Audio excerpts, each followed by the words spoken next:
আপনি ব্যবসা করবেন, আপনার কাছে 1 কোটি টাকার প্রয়োজন একটা ব্যবসা করার জন্য, একটা রাস্তার কাজ উঠাবার জন্য, একটা ব্রিজ করার জন্য 1 কোটি টাকা দরকার, কিন্তু আছে আপনার কাছে 50 লাখ। এখন আর 50 লাখ টাকা তার কাছে পাওয়া যায় এরকম একজন পার্টনার আপনার দরকার বলেই আপনি একজন পার্টনার খোঁজেন, ঠিক কিনা? 3 কারণে পার্টনারশিপ বিজনেস হয়। কয় কারণে বলেন? 3 কারণ। 1 নম্বর হলো পুঁজির অভাব, 2 নম্বরে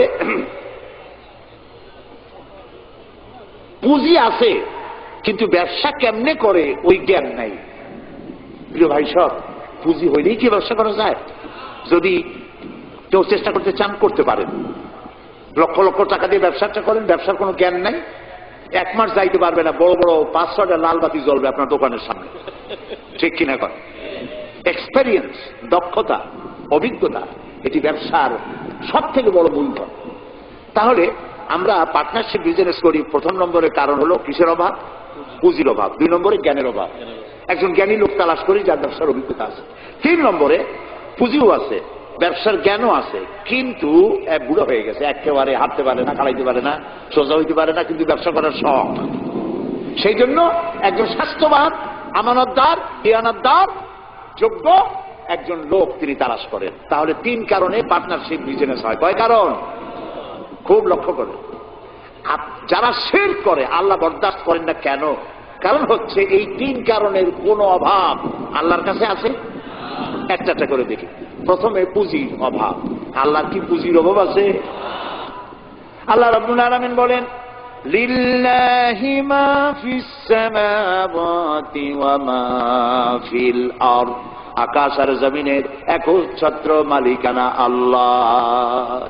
আকাশ এ জমিন কার? আল্লাহ। বলুন, সবকিছুর মালিকানা আল্লাহ তাআলা, তিনি সবটার মালিক। সাগরকে নগর বানান, নগরকে সাগর বানান, আমিরকে ফকির বানান, ফকিরকে আমির বানান, যা খুশি ফাআলুল লিমা ইউরিদ, যা খুশি তাই তিনি করতে পারেন, সবটা মালিক। কাজী তার কাছে কোনো পুঁজির অভাব নাই। এই জন্য পার্টনারশিপ বিজনেস করার আল্লাহ কোনো দরকার নাই। গেল। 2 নম্বরে অভিজ্ঞতার অভাব, এক্সপেরিয়েন্সের অভাব। আল্লাহর অভিজ্ঞতার অভাব, আল্লাহর জ্ঞানের অভাব। আল্লাহ তাআলা বলছেন, ওয়াল্লাহু ইয়ালামু ওয়া আনতুম লা তা'লামুন। আল্লাহ সব জানেন, তুমি কিচ্ছু জানো না। কে বলেছেন? আল্লাহ তাআলা বলেছেন কিচ্ছু জানো না। ওমা উতীতুম মিনাল ইলমি ইল্লা কালিলা। আল্লাহ যদি বলতেন ওমা উতীতুম মিনাল ইলমি ইল্লা কালিল, তাহলে কিছু পাইতাম। এখানে তিনি বলেছেন ইল্লা কালিলা, একেবারে কিছু না, সামান্যতম। সামান্য না, সামান্য আর সামান্যতম 2 কথা কি এক? যে সামান্য, ওই সামান্যটারে সামান্য সামান্য করতে করতে অল্প একটু দিছে, একেবারেই কম। কিন্তু সেই কমটা কত বেশি? সুবহানাল্লাহ কবেন না আগে? সেই কমটা কত বেশি? আকাশে মহাশূন্যে ওজন নামক একটা স্তর আছে। ওজন মানে মাপার ওজন না, এটার বানান হচ্ছে OZONE, ওজন। একটি লেয়ার আছে, ওজন লেয়ার। এটা কে বানাইছে? আল্লাহ বানিয়েছেন। কেন বানিয়েছেন? সূর্যের আলট্রা ভায়োলেট রে, অতি বেগুনি রশ্মি, এটি অত্যন্ত মারাত্মক ক্ষতিকর। এটি যেন পৃথিবীর মাটিতে না আসে। যদি পৃথিবীর মাটিতে আসে তাহলে প্রাণী জগৎ ক্যান্সার আক্রান্ত হয়ে সব মারা যাবে। এই জন্য আল্লাহ তাআলা ওজন স্তর এভাবে রেখে দিয়েছেন, টাইট করে। বিজ্ঞানীরা তারা দেখতে পেল সেই ওজন স্তরে ফাটল ধরেছে। ওমা উতীতুম মিনাল ইলমি ইল্লা কালিলা, সামান্য জ্ঞানেই যে ফাটল ধরছে কোন জায়গায় তা তারা দেখছে।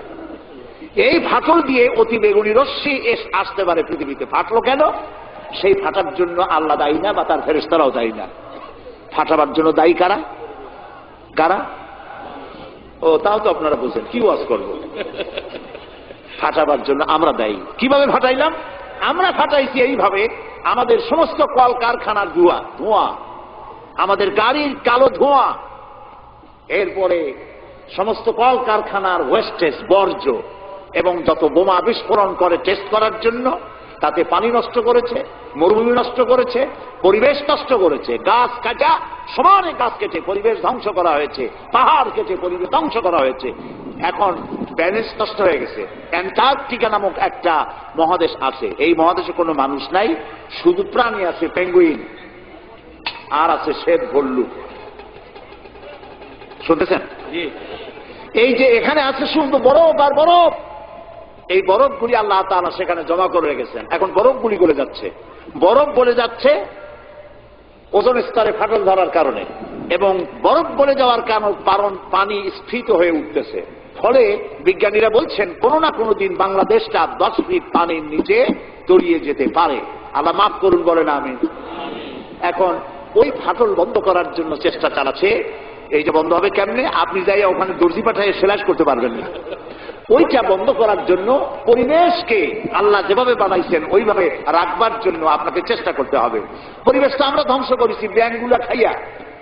এই যে ব্যাঙ সব চালান দিয়ে দিল, এই ব্যাঙ কত বড় উপকার ছিল।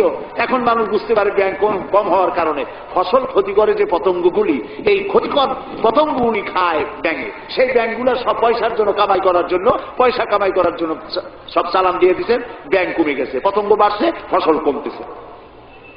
আল্লাহ তাআলার সৃষ্টি, ওয়ামা খালাকনাস সামাওয়াতি ওয়াল আরদা ওয়ামা বাইনাহুমা লাইবিন। আল্লাহ তাআলা বলছেন আকাশ আর জমিনে খেল তামাশার বিষয়বস্তু করে কিছু তৈরি করি নাই, সব মানুষের কল্যাণের জন্য তৈরি করেছি। ওয়ামা উতীতুম মিনাল ইলমি ইল্লা কালিলা, সামান্যতম জ্ঞান দিয়েছে। দেখেন সামান্যতম জ্ঞান। আমেরিকার হিউস্টন ইউনিভার্সিটিতে আমার দাওয়াত ছিল।